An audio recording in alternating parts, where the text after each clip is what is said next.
Ancient civilizations mapped their deepest fears onto shadowy worlds beneath our feet.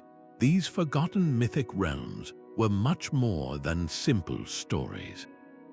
They were intricate psychological landscapes where humanity wrestled with the unknown and dreamed of what could be.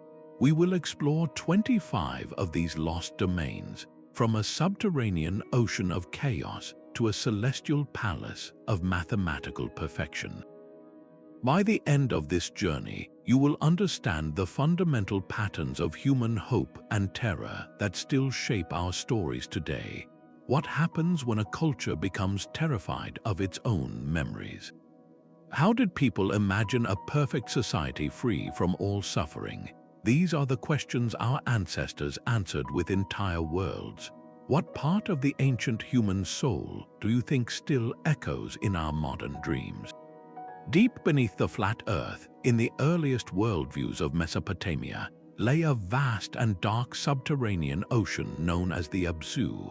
This was not an ocean of salt water, but of fresh, life-giving water, the fundamental source for all springs, rivers, and wells.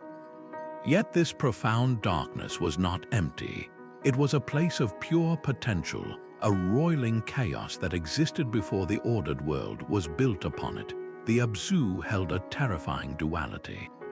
From its depths came the water that nourished the first crops and sustained all life, making it the ultimate creative wellspring. But this same power was utterly untamed. It was the force behind catastrophic floods that could erase entire communities without warning, a constant reminder of nature's overwhelming and indiscriminate power. This duality reflected the core experience of early agricultural societies, whose survival depended on harnessing the very forces that could also destroy them. The god Enki was master of this chaotic domain, a figure of wisdom who brought order from the tumult. He represented the human aspiration to understand and control the fundamental elements of existence, to build civilization atop the unpredictable abyss. The Abzu, therefore, was the first great psychological map of a fundamental human truth, the delicate balance between the life-giving order we create and the annihilating chaos that always lies just beneath. From this foundational realm of raw, untamed potential, our journey now ascends to a structure of perfect, unshakable harmony. While the Abzu represented the foundational chaos beneath our feet, another ancient culture projected its highest hopes into the light. The Greek Elysian fields were a paradise of perpetual spring, where soft winds whispered through meadows of asphodel, and the air itself seemed to hum with serene music. This was the exclusive afterlife for great heroes, those favored by the gods, and individuals who had lived lives of profound virtue. Here, there was no labor, no sickness, and no sorrow, only endless peace, philosophical conversation, and athletic contests that celebrated the strength of the spirit. It stood in stark contrast to the shadowy, anonymous fate that awaited most souls in the general underworld, making it a powerful symbol of a cosmic merit system. The poet Pindar even refined this idea, suggesting that only those who successfully lived 3 consecutive lifetimes of virtue could earn their place in this blessed realm. This was not merely a comforting story, it was a profound cultural engine. The promise of Elysium fueled the pursuit of arete, or excellence, in every aspect of Greek life, from the battlefield to the civic arena. It codified the aspiration that a life lived with purpose and honor would be met with a corresponding eternity of bliss, establishing a direct link between earthly action and divine reward. This vision of a perfected existence, however, was shadowed by a very different and far more fearful destination, a realm designed for those who failed the ultimate moral test. That promise of blissful reward was eternally shadowed by a place of pure dread. Far from the sun-drenched fields of Elysium lay the deepest, coldest pit of the Greek underworld, Tartarus. This was not a realm for the ordinary soul, but a cosmic prison designed to hold the most profound threats to the divine order. It was here that the Titans, the old gods who challenged Zeus, were bound for all eternity, their immense power rendered useless in an abyss of darkness and bronze gates. Tartarus represented the ultimate consequence of hubris, the catastrophic overreach that threatened to tear reality itself apart. The very geography of this place was a manifestation of terror, an emptiness so profound it was said a bronze anvil would fall for 9 days and nights before reaching its bottom. This was the culture's deepest fear of chaos and rebellion given physical form, a permanent reminder of the consequences of challenging the established structures that kept the world from falling back into nothingness. Tartarus was the necessary opposite of Olympus, a warning etched into the cosmos that for every aspiration to climb, there was a corresponding danger of a fall from which there was no return.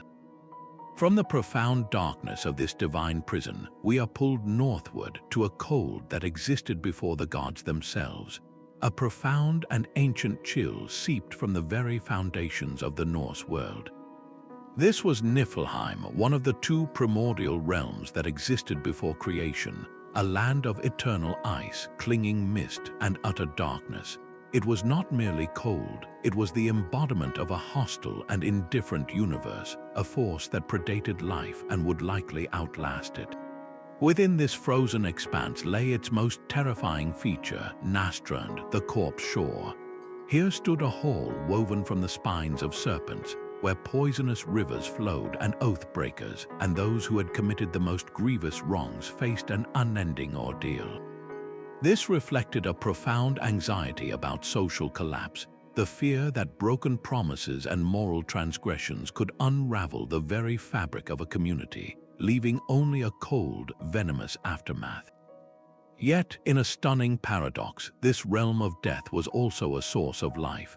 The ancient texts describe how the freezing rivers known as Elysian crept out from Niflheim, their icy waters eventually meeting the scorching flames of the fiery realm Muspelheim. From that explosive interaction of frost and fire, the first living being, the giant Ymir, was born. Niflheim thus embodies a profound and difficult truth that darkness and cold are not mere opposites to light and warmth, but fundamental creative forces.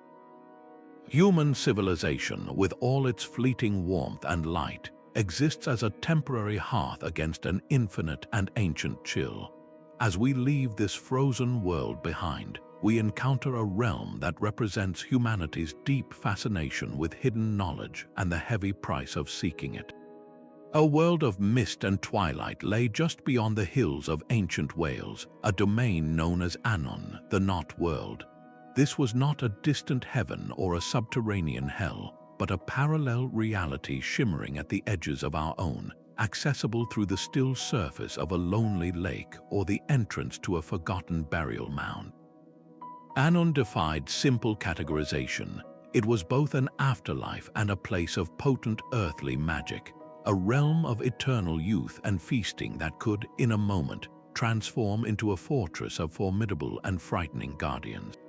This duality captured a profound cultural understanding that what lies beyond the veil is neither purely good nor evil, but simply other, a place of immense power that follows its own mysterious rules.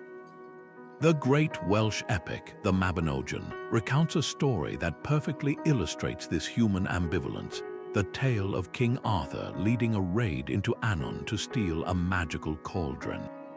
This was no ordinary vessel. It was a cauldron of plenty that could instantly provide limitless food, but it would not boil the meat of a coward. Arthur's quest was not one of pure heroism. It was a dangerous, morally complex foray into the unknown to seize a treasure whose power came with its own strict and enigmatic judgment. The story reflects a timeless tension, our deep desire to harness the wonders of the unseen world, forever shadowed by the fear of the consequences for such trespass.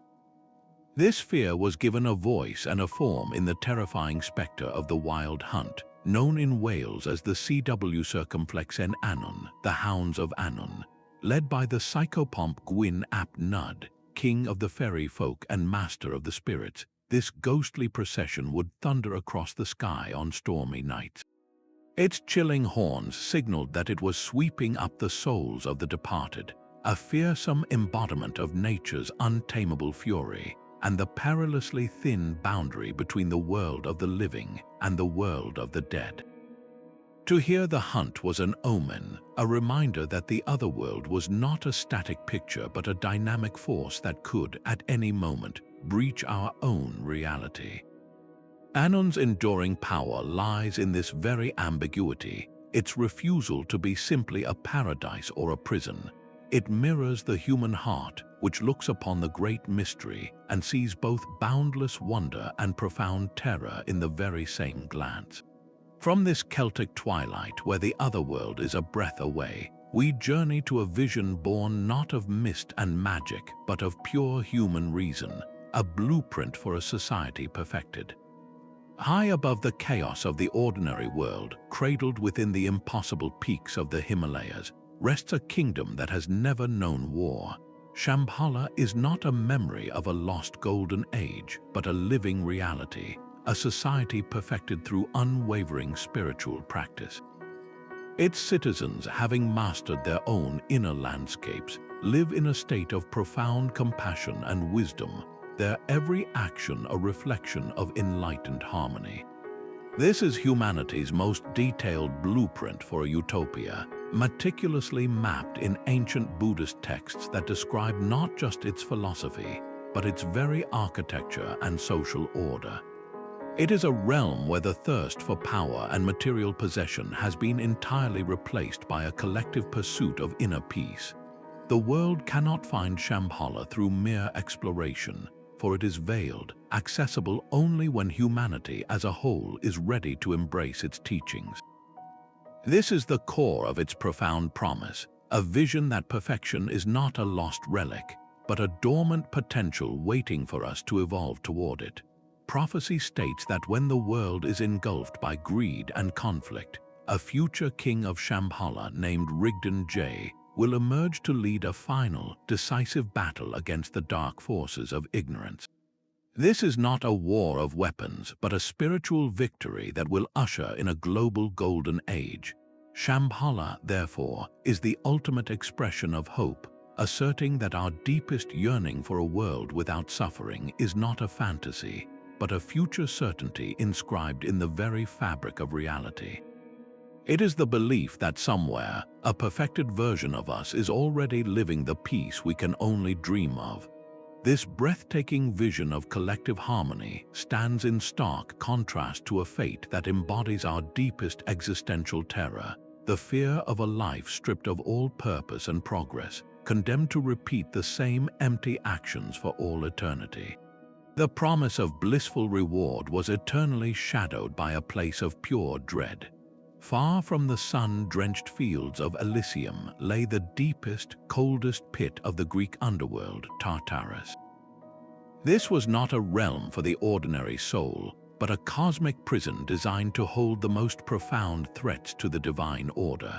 It was here that the Titans, the old gods who challenged Zeus, were bound for all eternity, their immense power rendered useless in an abyss of darkness and bronze gates. Tartarus represented the ultimate consequence of hubris, the catastrophic overreach that threatened to tear reality itself apart. The very geography of this place was a manifestation of terror, an emptiness so profound it was said a bronze anvil would fall for 9 days and nights before reaching its bottom. This was the culture's deepest fear of chaos and rebellion given physical form, a permanent reminder of the consequences of challenging the established structures that kept the world from falling back into nothingness. Tartarus was the necessary opposite of Olympus, a warning etched into the cosmos that for every aspiration to climb, there was a corresponding danger of a fall from which there was no return. From the profound darkness of this divine prison, we are pulled northward to a cold that existed before the gods themselves. A king who defended his people, a hero who fell in battle, a sage who lived a life of perfect duty, all might find their reward in the celestial city of Swarga. High above the mortal world, this glittering realm was ruled by Indra, the king of the gods, and served as a paradise for righteous souls. Here, the air was thick with the scent of divine flowers, and the sound of celestial music promised an eternity of pleasure and honor. This was the ultimate aspiration for a virtuous life, a heavenly palace where every earthly act of courage and morality was recognized and lavishly rewarded. The ancient epics describe wonders like the wish-fulfilling tree, Kalpavriksha, and the cow of plenty, Kamadhenu, embodying a timeless human dream, a world where all needs are met without toil or scarcity. Yet for all its splendor, Swarga held a profound and sophisticated truth. This paradise was not a final destination. The soul's stay here was a temporary reprieve, a glorious interlude between lifetimes in the endless cycle of rebirth. The pleasures of Swarga, though immense, were still fleeting, and once the merit that earned this reward was exhausted, the soul would descend back into the world of mortals to continue its long journey. This vision reflects a deep understanding that even the most perfect reward is ultimately a stage in a larger process, a lesson that must be learned before the soul can move beyond all cycles toward ultimate liberation, or moksha. Swarga was a beautiful, necessary, and temporary rest stop on the soul's vast journey home. This concept of a temporary paradise stands in stark contrast to a fate that represents a far more chilling fear, the terror of an afterlife where not just the body, but the very self is utterly and irrevocably erased. A stark, star-studded sky stretches over a silent desert, and within that darkness, the soul begins its most perilous journey. This is the Juwat, the ancient Egyptian underworld, a labyrinthine realm of caverns, fiery lakes, and demonic gatekeepers where the deceased navigated for 12 long hours of the night. Far from a single destination, the Juwat was a grueling gauntlet, a spiritual obstacle course meticulously mapped out in guides like the Book of the Dead. These texts were not merely scripture, they were practical survival manuals for the afterlife, filled with spells to pacify crocodile-headed demons, passwords to unlock sealed gates, and incantations to safely traverse waterways of flame. This elaborate system reveals a profound human impulse, the desire to bring order to the ultimate chaos of death itself. By naming every monster and charting every turn, the Egyptians transformed their deepest terror of the unknown into a navigable, if treacherous, pathway. The entire journey built toward one final, silent chamber, the Hall of Maat, the moment of ultimate truth. Here, in a stillness more terrifying than any monster, the deceased's heart was placed upon a golden scale, balanced against the feather of the goddess Maat, who represented truth, justice, and cosmic order. This was not a trial one could argue with clever words, for the heart itself bore witness to a lifetime of actions. A heart heavy with deceit and wrongdoing would drag the scale down, while a heart lighter than the feather, one free from guilt, would grant eternal life. The consequence of failure was not a fiery torment, but something the ancient Egyptians feared even more: utter annihilation. A monstrous creature awaited, ready to consume the failed soul, erasing it from existence entirely. This powerful metaphor reflects a universal yearning for cosmic justice, the deep-seated belief that our moral choices must have a consequence that echoes beyond our physical lives. But it also reveals the primal fear of being judged and found wanting, of facing not punishment but non-existence. Success, however, led to a glorious rebirth. The justified soul would be welcomed into the presence of Osiris, the green-skinned god of the afterlife, and join the eternal, blessed cycle of the stars. The Juwat, in all its terrifying complexity, was ultimately a story of hope, a meticulously crafted spiritual roadmap that asserted an individual's actions and their preparation could grant them victory over the greatest unknown. From this intricate vision of a managed afterlife, we now turn to a realm that represents a different kind of human quest, the search for the very origins of our own civilization, a place not of judgment but of forgotten beginnings. Silence was the original state of paradise. In the pure, unsullied land of Dilmun, there was no illness, no old age, and no word for death. Fresh waters flowed freely, and the sun god Utu rose each day into a sky untouched by sorrow. This Sumerian vision was not an afterlife reward, but a memory of existence before the world learned to ache. It was a realm of primordial innocence, a time before the gods decreed the hardships of labor, the slow decay of age, and the finality that defines our mortal condition. In the Epic of Gilgamesh, this is the quiet haven where the flood hero Utnapishtim and his wife are placed to live forever, a direct answer to the hero's desperate quest to conquer mortality. Their eternal life was not earned through a great trial in the underworld, but granted as a return to that original, uncorrupted state. This reveals a profound difference in how this ancient culture viewed paradise. Dilmun was not a prize for a life well lived, but the default setting of existence before something went terribly wrong. It represents a deep, nostalgic grief for a wholeness that was lost, a haunting suspicion that civilization, with all its noise and striving, came at the cost of a more peaceful, natural way of being. The bittersweet truth of Dilmun is that we can only long for it because we remember, in some deep part of our collective soul, that we once lived there. This poignant dream of a world without loss is all the more powerful when we discover its roots in reality.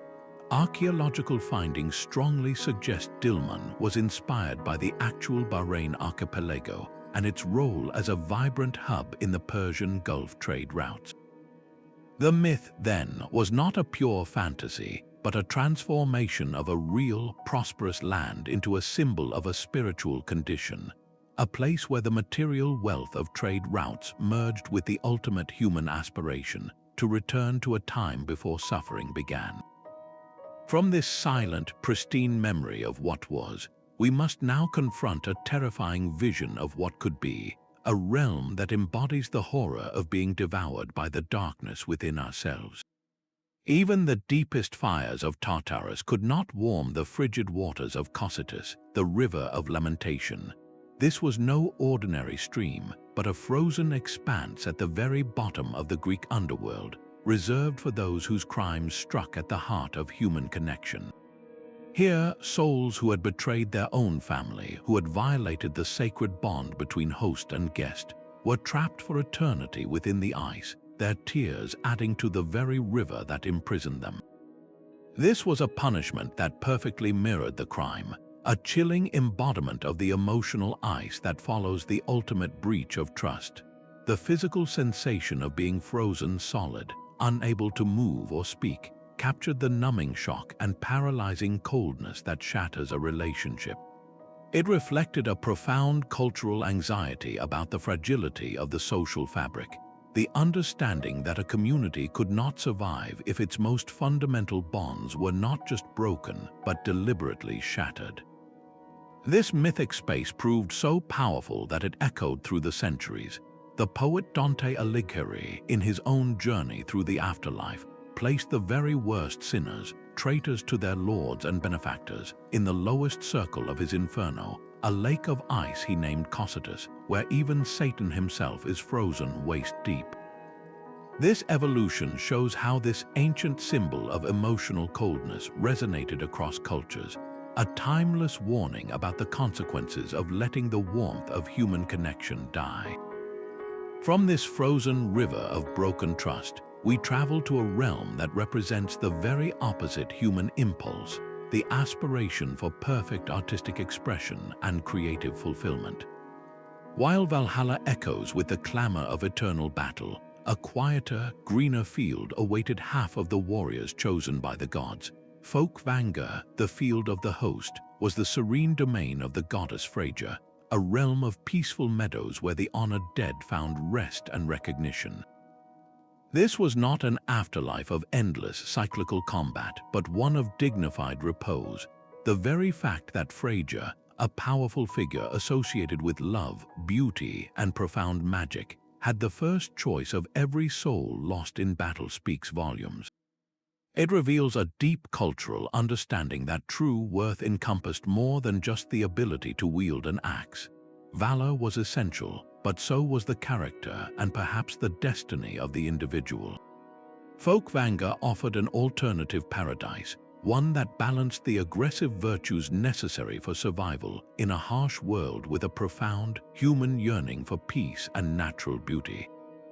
The imagery is strikingly pastoral, a tranquil meadow instead of a vast mead hall, suggesting that even within a culture famed for its ferocity, the ultimate reward for a life of courage could be quiet splendor. This dualistic system, with both Odin and Freyja claiming their shares of the heroic dead, demonstrates a sophisticated flexibility in Norse belief. It accommodated different visions of honor and the afterlife, acknowledging that human aspirations are complex and rarely fit into a single archetype. One warrior might aspire to an eternity of testing his strength, while another might dream of a gentle, sunlit field. Folkvanga is a powerful reminder that even in the face of constant conflict, the human spirit holds a deep and abiding desire for tranquility. This selective paradise, offering a restful honor, makes the prospect of its opposite all the more chilling, a realm that embodies the ultimate fear of a meaningless existence and eternal, soul-crushing boredom. But the icy stillness of Cocytus is not the final word on consequence. Buddhist cosmology presents a far more intricate and systematic vision of moral cause and effect, the realms of Naraka. These are not one, but many underworlds, a complex architecture of karmic justice where beings experience the direct results of their harmful actions. The suffering here is intense and vividly described, yet it holds a crucial distinction from eternal damnation. Every stay in Naraka is temporary, a period of purification where the negative energy of past deeds is exhausted. This reflects a profoundly hopeful belief that no state of suffering, no matter how severe, is permanent, and that liberation remains an ever-present possibility. The system is meticulously detailed, with specific realms corresponding to specific misdeeds. A realm of intense heat might await those consumed by anger, while a realm of piercing cold could be for those who cultivated emotional coldness toward others. This is not a system of arbitrary punishment, but a cosmic mirror reflecting the natural consequence of our own choices back to us. The ancient texts that describe these realms, like the Devajjuta Sutta, served a powerful psychological purpose. They were not meant as literal threats, but as profound tools for ethical reflection, encouraging individuals to see the long-term repercussions of their actions in the present moment. Naraka embodies the deep-seated fear of being trapped by our own negative patterns, of cycling through self-created pain until we finally learn to break the cycle. It represents the aspiration to understand the precise mechanics of a moral life, mapping cause and effect onto the very geography of the cosmos itself. From this intricate vision of karmic consequence, where even the deepest suffering is a path to learning, we ascend to a domain that represents humanity's pure wonder at the mathematical perfection of the universe. Long after the last echoes of the gods faded, the Greeks heard a different kind of music in the night sky. It was a silent symphony, a perfect mathematical harmony woven into the very fabric of the cosmos. This was the harmony of the spheres, a Pythagorean vision that transformed the stars and planets from distant fires into a celestial choir. The Pythagoreans, a mystical school of thinkers, proposed a breathtaking idea that the celestial bodies moved in orbits governed by precise mathematical ratios, just like the intervals on a vibrating lyre string. Each planet, as it sped through the void, produced a distinct musical note, and together they created a continuous, sublime chord that resonated throughout the universe. This cosmic music was the sound of pure order, a perfection so profound that ordinary human ears, dulled by the imperfections of the material world, were incapable of hearing it. This was not a realm of stone and river, but one of number and frequency, a metaphysical domain that existed in the abstract architecture of reality itself. To understand these ratios was to purify one's own soul, to tune the inner self to the same flawless pitch as the cosmos. It reflected a profound human longing, the aspiration to find not just gods in the heavens, but a fundamental, intelligible truth that the human mind could grasp.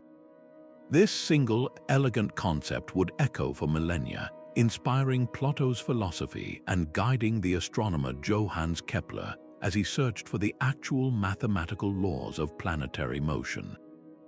The harmony of the spheres is perhaps our purest mythic expression of the belief that the universe is not chaos, but a beautiful, solvable equation. Yet, this breathtaking vision of cosmic order stands in stark contrast to a realm born from the chaos within, a place where the deepest human longings twist into an eternal, insatiable hunger. Fire was not just a punishment in the underworld, it was a river, Phlegethon, the flaming torrent of boiling blood, coiled through the darkness as a visceral warning against the fire within. This was the destination for those who had been ruled by their own passions, whose rage, lust, or all-consuming jealousy had burned through the fragile barriers of reason and law. The very substance of the river was a powerful metaphor, a mixture of searing flame and life's vital fluid, suggesting how quickly the heat of an emotion can consume a person's very humanity.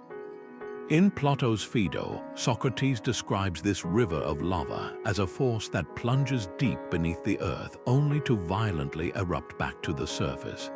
This was a stunningly accurate map of the human psyche, illustrating how emotions suppressed and buried can, without warning, explode into catastrophic, real-world action.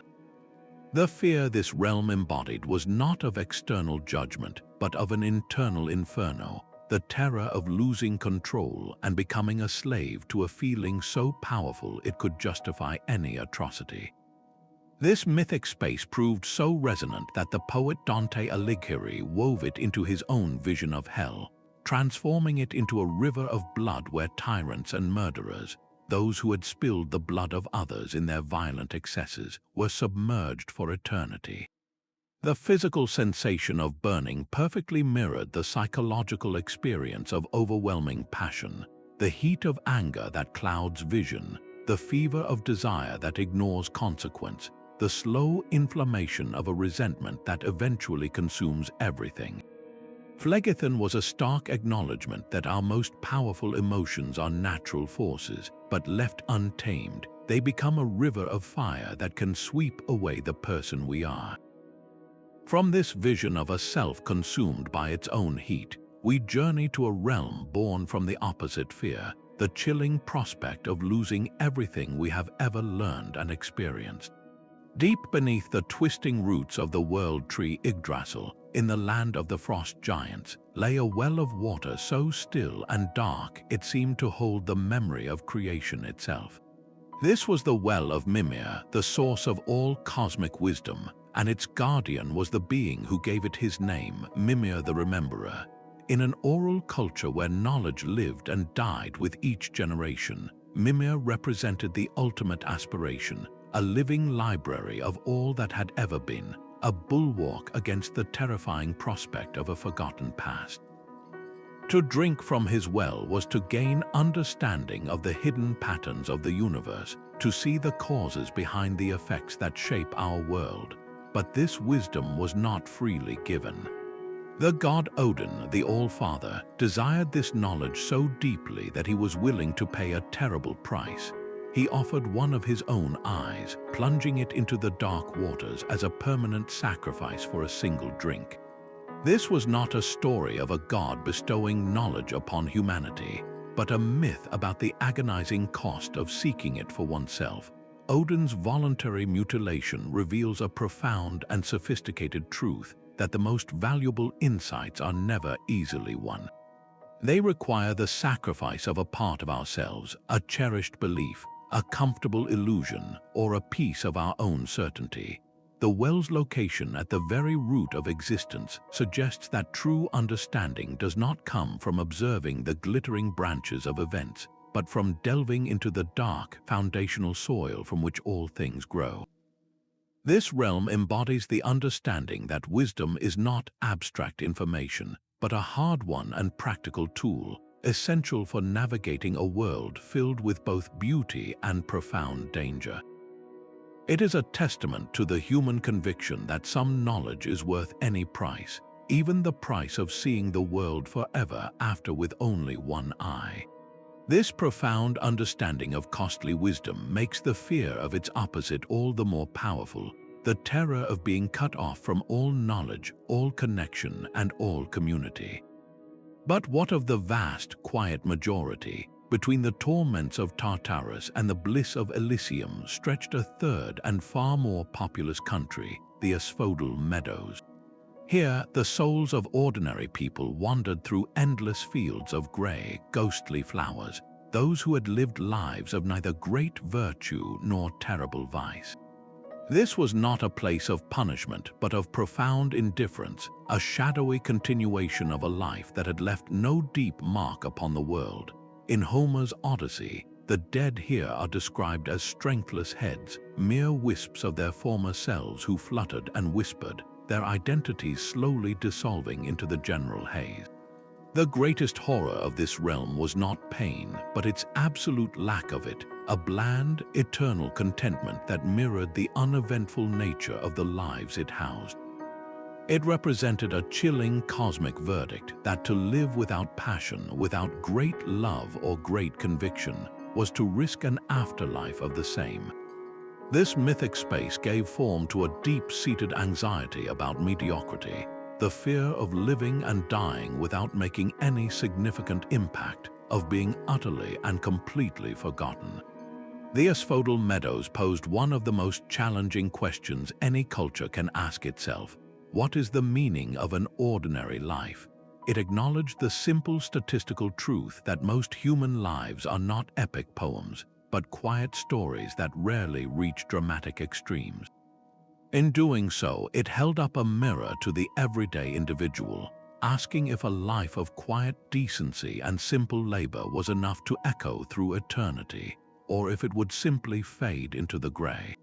From this haunting vision of anonymous eternity, we are lifted into a realm that represents the very opposite impulse, the burning human desire to create something that will never, ever be forgotten.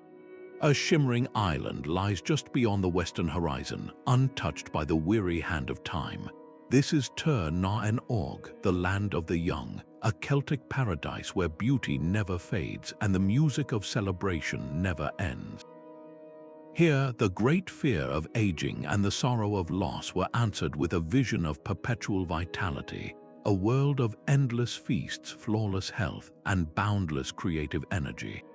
Its inhabitants, the Tuatha De Danann, were masters of art and magic, their lives a continuous symphony of skill and inspiration, reflecting a deep human belief that true creativity is a force that defies decay. Yet this perfect world was veiled, reachable only through hidden portals or by the direct invitation of its otherworldly people, a poignant reminder that the paradise we long for is often just out of reach, a possibility that remains both alluring and elusive. The poignant tale of the warrior poet Oisin brings this tension to life. He fell in love with Niamh of the golden hair and journeyed with her to this timeless land, where he lived in bliss for what felt like 3 short years. But a homesickness for the mortal world he had left behind grew in his heart. When he returned to Ireland, he was warned not to let his feet touch the soil. In a moment of tragic mishap, he fell from his horse. The centuries he had been absent crashed down upon him in an instant, his body aging into dust, a stark illustration of the realm's bittersweet contract. Eternal youth came at the cost of severing all ties to the flowing, changing, and beautifully mortal stream of human life.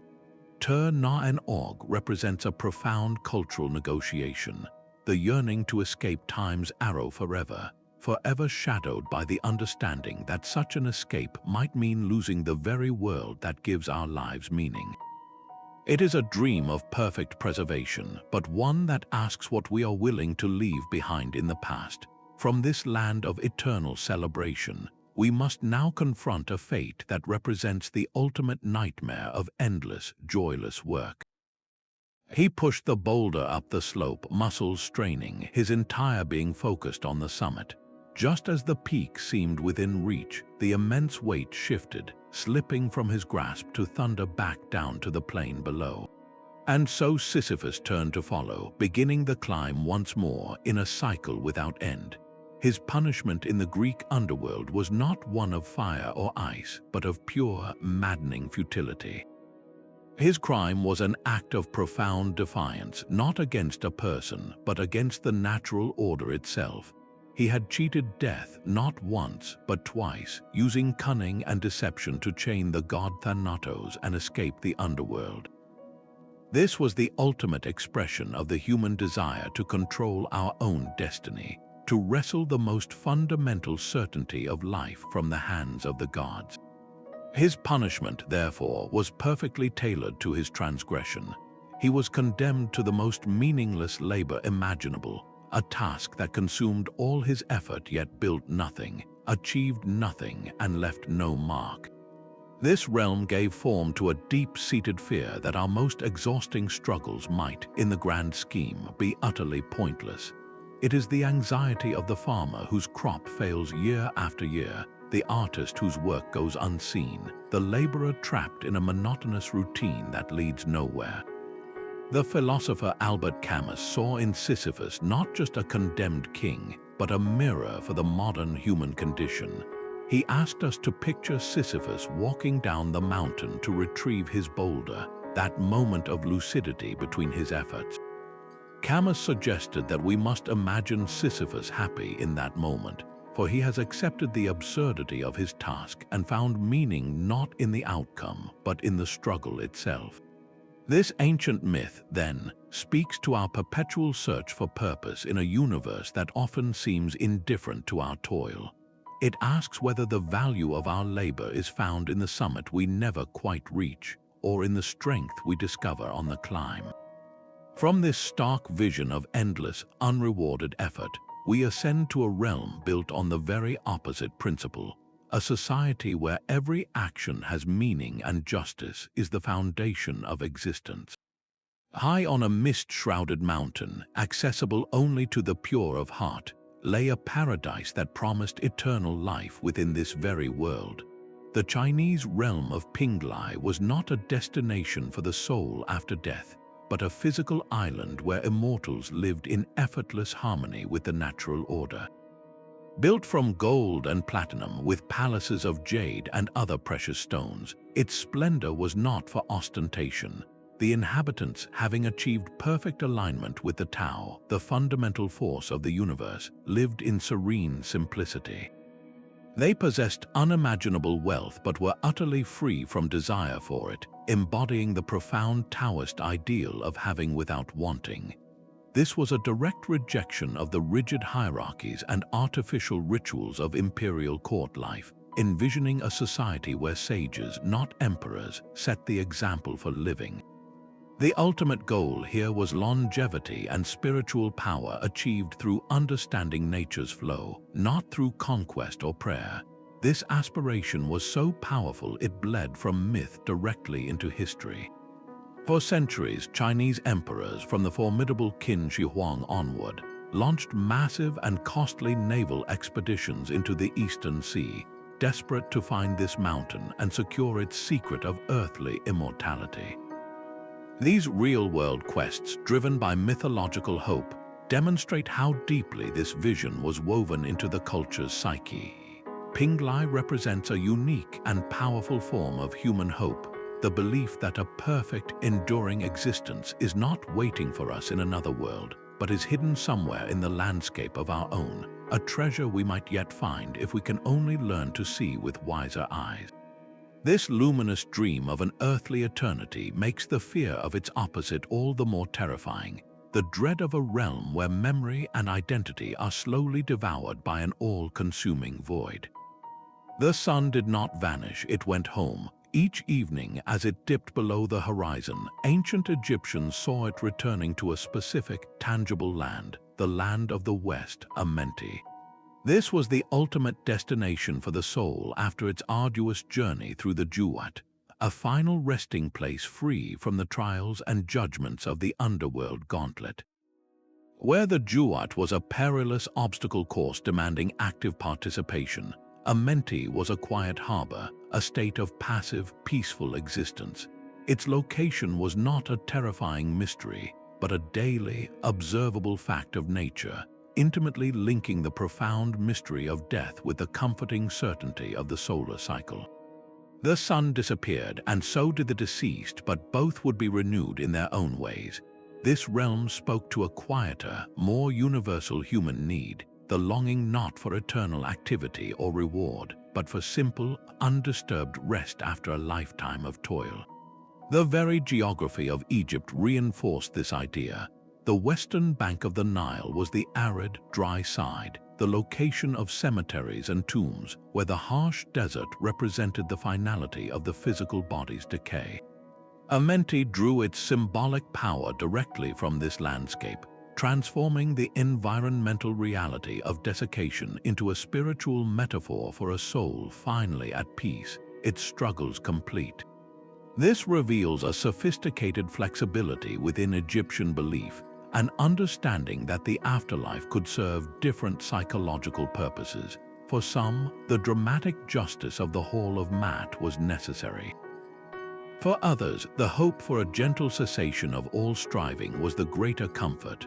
Amenti accommodated the profound human truth that not every story requires a sequel. Some simply need a dignified and quiet final chapter. From this serene vision of an ending as natural as sunset, our journey now takes us to a realm that represents not an end, but a beginning, the very genesis of the human power to name the world and share our thoughts. Every human soul began as a gentle rustle in a sacred, cosmic hall. This is the Guf, a concept from Jewish mystical tradition describing a divine treasury where all souls reside before their journey into the world.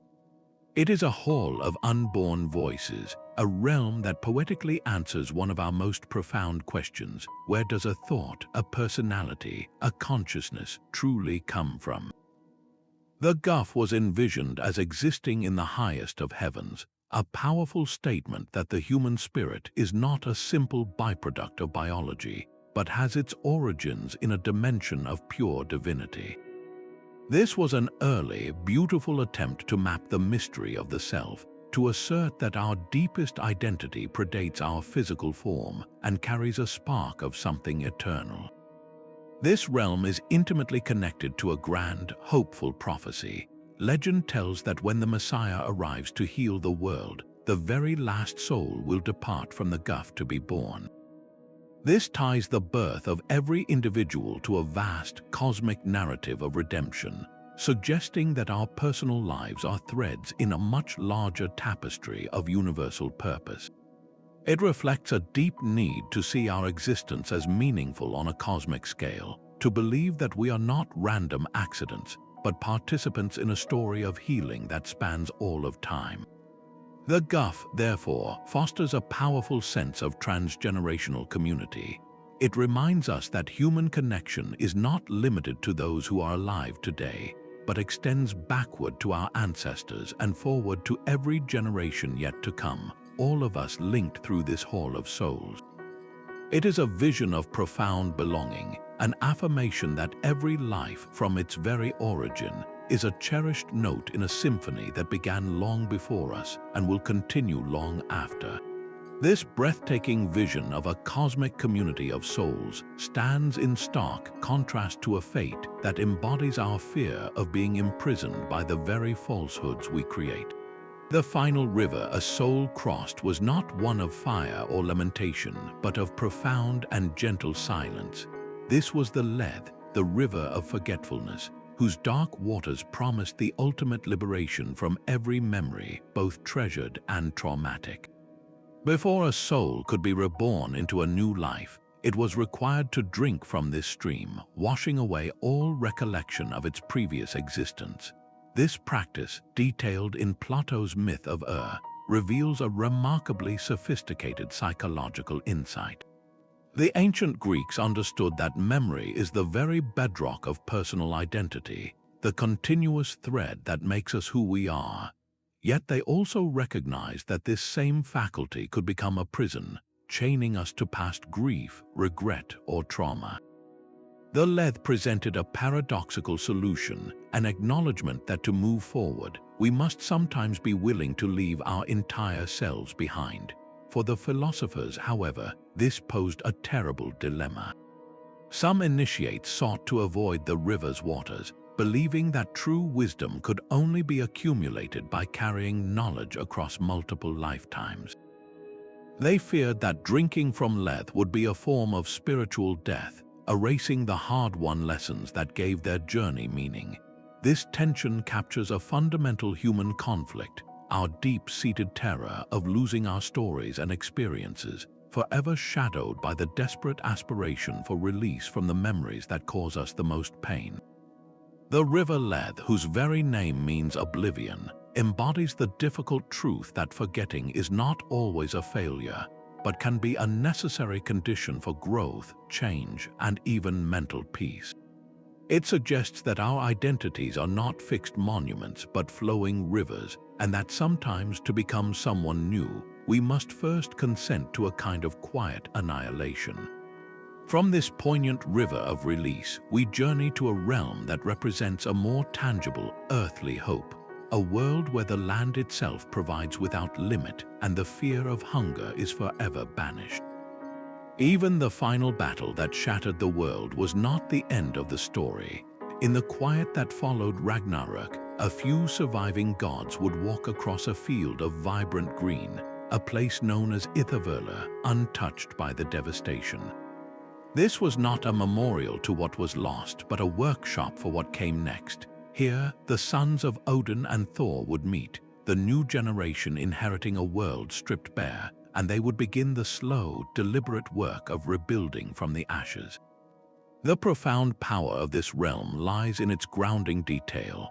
The myths tell that scattered across this field were the golden game pieces the gods had once used in their leisure, tangible fragments of a civilization that had seemed utterly annihilated. These were not just treasures, they were seeds. They represented the surviving knowledge, the enduring stories, and the fragments of culture that persist even after the most complete collapse, providing the foundation upon which a new world could be carefully constructed. This vision stands in stark contrast to linear views of history or apocalypse. The Norse cosmos was not a one-way street from creation to a final judgment, but a great, breathing cycle of death and rebirth. Ithavurla embodies a breathtaking form of psychological resilience, the hard-won belief that no disaster, whether personal or collective, is truly final. It is the mythological expression of the human capacity to find hope in the rubble, to gather the scattered pieces of a broken life, and to begin again, not by forgetting the past, but by using its most precious fragments to build a different future. This field of renewal offers a profound template for recovery, suggesting that our greatest aspirations are not about avoiding collapse, but about our enduring ability to rise from it. From this vision of hope forged in destruction, we now confront a realm that embodies a very different kind of fear, the terror of being measured against an impossible standard of purity and found eternally wanting. Every soul must eventually face a bridge that reflects its own life back at it. The Chinvat Bridge in Zoroastrian belief was this final crossing, a span that was not a fixed structure, but a living measure of a person's moral substance. For the soul whose thoughts, words, and deeds had aligned with the principle of Ashar, or cosmic truth and order, the bridge would widen into a broad, welcoming pathway leading directly to the House of Song, a paradise of light. But for the soul weighed down by deceit and harmful actions, the same bridge would narrow to a razor's edge, causing them to lose their balance and plunge into a shadowy abyss of remorse. This powerful image gave tangible form to a deep-seated human anxiety, the fear that our inner moral state will one day become our inescapable outer reality. The accounting was not performed by a distant, capricious god, but was the direct and inevitable result of a lifetime of choices. This represented a monumental shift in how humanity conceived of its place in the cosmos, moving from a world ruled by fate to one shaped by individual ethical agency. The bridge was guarded by two spiritual dogs, figures who did not merely observe but actively responded to the soul's nature, welcoming the righteous with wagging tails while baring their teeth at the wicked. This vivid detail shows a profound human impulse to translate abstract moral concepts into stories and characters we can instinctively understand. The entire system was a grand metaphor for a universe built on justice, assuring every individual that their struggle to choose rightly mattered on a cosmic scale. This vision of personal responsibility and precise moral consequence would ripple through history, profoundly influencing later Jewish, Christian, and Islamic ideas about a final judgment. The Chinvat Bridge stands as one of our earliest and most sophisticated attempts to answer a fundamental need, the need to believe that the universe is not indifferent to how we live, and that our deepest longing for justice is written into the very structure of existence. From this bridge where every soul is seen for what it truly is, we arrive at our final destination, a realm that represents the ultimate surrender of the individual self and a return to the source of all things. Beyond the golden rewards of Swarga and the intricate cycles of rebirth lies a destination that transcends the very idea of place. Vaikuntha is not merely another paradise, but a state of being, the supreme abode where the soul achieves perfect, eternal union with the divine source, Vishnu. Here, the fundamental dualities that define our earthly existence, light and dark, pleasure and pain, birth and death, simply dissolve into a single, continuous experience of bliss. This realm exists beyond the constraints of time and space, a reality our minds can only approach through poetic description. Ancient texts like the Bhagavata Purana paint a picture of a domain filled with countless spiritual planets, each one a unique expression of devotion. In one sphere, a soul might serve as a devoted friend, in another as a joyful attendant, and in yet another in a relationship of pure parental love. This breathtaking diversity reveals a profound insight that spiritual perfection is not a monotonous uniformity, but a symphony of infinite, loving relationships harmonized within a single divine consciousness. This is the ultimate answer to the human aspiration for moksha, or liberation. While heavens like Swarga offer a glorious but temporary vacation from the cycle of samsara, Vaikuntha is the final homecoming. It represents the conviction that our true nature is not bound by the physical and psychological limitations we navigate in life, but is inherently divine, eternal, and free. The very effort to describe this indescribable state shows the human imagination stretching to its absolute limit, using the tools of story and symbol to conceptualize a reality where the soul finally remembers what it has always been. Having journeyed across 25 of these forgotten worlds, from the chaotic Abzu to the transcendent Vaikuntha, a profound pattern begins to emerge from humanity's earliest maps of the soul. These mythic realms were never just stories, they were ancient blueprints of the human soul, a collective cartography of consciousness where every river, mountain, and field corresponded to an inner landscape we all share. When we map them together, a profound pattern emerges: justice and caprice, memory and forgetting, community and isolation. These are the fundamental tensions that every culture, in its own way, sought to resolve in the geography of the unseen. The physical features of these worlds were never arbitrary. A river of forgetfulness perfectly captures the bittersweet need to let go of a painful past. A bridge that narrows to a razor's edge gives tangible form to our deep-seated anxiety about our own moral worth. A frozen wasteland mirrors the emotional ice that follows a profound betrayal. Our minds instinctively translate abstract psychological states into landscapes we can navigate because we are physical beings trying to understand the invisible currents of our own hearts. This universal need to create structure in the face of life's great mysteries is perhaps the most defining human trait. The meticulous detail in the Egyptian Book of the Dead, the complex layers of Naroka, the precise moral accounting at the Chinvat Bridge, all represent a profound refusal to accept chaos as the final answer. These were meaning-making machines built from story and symbol, designed to reassure us that our lives and choices matter on a cosmic scale. They served as psychological containers, safe and sacred spaces where a community could explore its most terrifying fears about death, judgment, and loss, and its most luminous hopes for reward, peace, and understanding. By giving these vast emotions a home in a mythic space, people could confront them without being completely overwhelmed.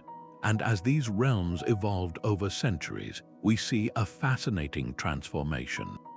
The stark eternal punishments of earlier myths often give way to more nuanced systems of temporary purification and learning, yet the core concerns remain hauntingly familiar. What is my purpose? Will I be remembered? Does my life have meaning? These are the timeless questions whispered from every forgotten paradise and every silent underworld. Recognizing these patterns does more than connect us to our ancestors. It helps us understand the stories we are still telling ourselves today, the new myths we build in science, in art, and in our shared dreams for the future. Our journey across these 25 forgotten realms reveals something fundamental about the human spirit. We have always used the power of imagination to confront our deepest fears and to articulate our most luminous hopes. From the icy terror of Niflheim to the harmonious mathematics of the celestial spheres, these domains represent an enduring human impulse to map the hidden landscape of the soul onto the vast canvas of the cosmos itself. While the specific forms these realms took were shaped by their unique cultural contexts, the underlying psychological concerns are universally familiar. The fear of loss, the desire for justice, the longing for connection, the terror of a life without meaning, these are the timeless experiences that echo through every paradise and every underworld we have explored. These mythological spaces were never simple escapism.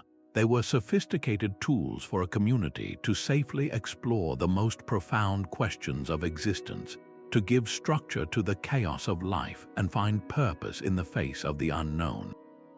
The psychologist Carl Jung suggested that these archetypal realms live on within what he called the collective unconscious, a deep, shared layer of the human psyche that continues to shape how we dream, create art, and build meaning in our modern lives.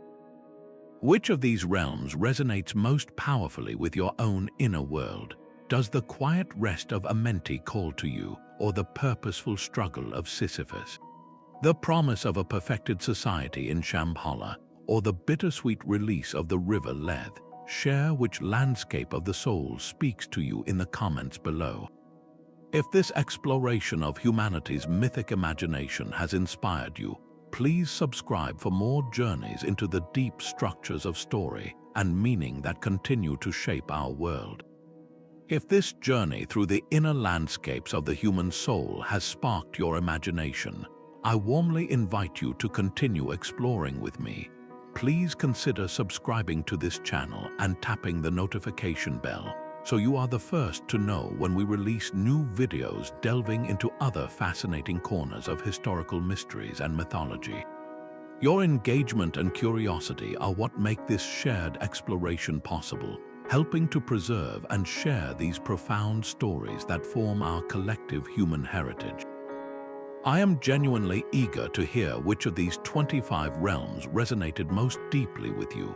Did you find a reflection of your own fears in the silent gray of the asphodel meadows? or did your highest aspirations echo within the harmonious spheres of celestial music?